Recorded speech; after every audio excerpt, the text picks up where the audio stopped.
trompait. Personne ne sait si un accord sera finalement trouvé, mais si c'est le cas, il impliquera des économies d'énergie drastiques et aussi, sans aucun doute, un recours accru au nucléaire. Il faut savoir que 31 pays abritent aujourd'hui des centrales. La France est en pointe, mais le débat reste très vif sur la question de la contamination et du retraitement des déchets. Où en est-on sur le nucléaire? C'est le dossier de cette édition. Il est signé Frédéric Monteil, Frédéric Capron. Tricastin, un des hauts lieux du nucléaire en France. 4 centrales et une usine d'enrichissement d'uranium, visible depuis la route. Problème, aux abords des bâtiments, dans les parties accessibles au public, le compteur Gégère s'affole. Ici, on a un niveau de rayonnement gamma qui est de l'ordre de 380-400 coups par seconde, c'est-à-dire 6 à 7 fois supérieur au niveau naturel, parce qu'il y a autour de nous des matières radioactives qui sont entreposées dans ces fûts, au loin dans les hangars. Quelles conséquences pour la santé? Difficile à évaluer, d'autant plus qu'au siège d'EDF, la direction ne juge pas utile de nous accorder une interview.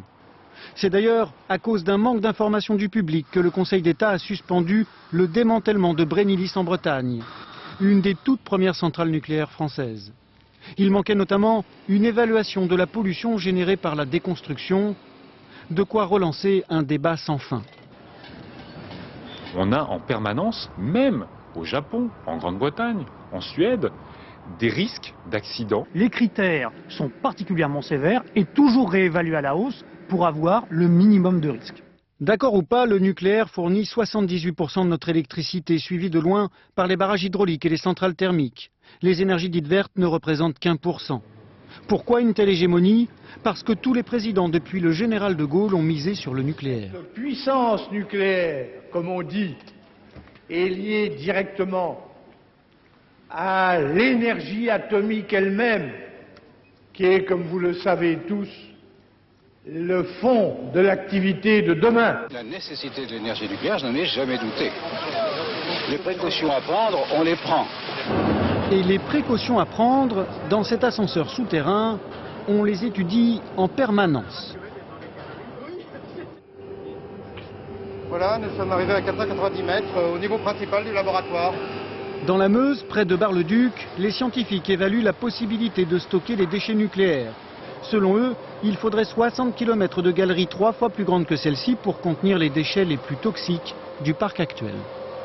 Donc il s'agit bien d'une roche, mais c'est une roche qui a des propriétés mécaniques tout à fait particulières et surtout qui a des propriétés de confinement, c'est-à-dire qu'elle est imperméable et qu'elle permet de contenir la radioactivité. Mais cette roche argileuse résistera-t-elle à des déchets radioactifs dangereux pendant des centaines de milliers d'années? À la surface, léger changement de discours. Il faudra 200 000 ans pour que vraiment il y ait un peu de radioéléments qui ressortent, mais ils auront tellement décru en radioactivité d'ici là que l'impact reste acceptable. En attendant, le nucléaire se vend bien. Ici, à Chalon-sur-Saône, Areva bâtit les pièces centrales des réacteurs nucléaires. Le carnet de commandes affiche complet pour les 3 ans à venir. Cette partie-là, par exemple, mesure une dizaine de mètres et pèse entre 150 et 200 tonnes.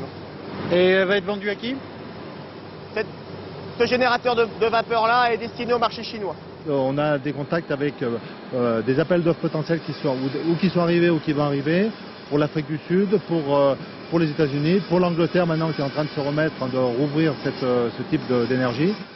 Il y a 6 ans, cette usine frôlait la faillite. Aujourd'hui, elle embauche 150 salariés par an. Le nucléaire civil rapporte 11 milliards d'euros à la France chaque année.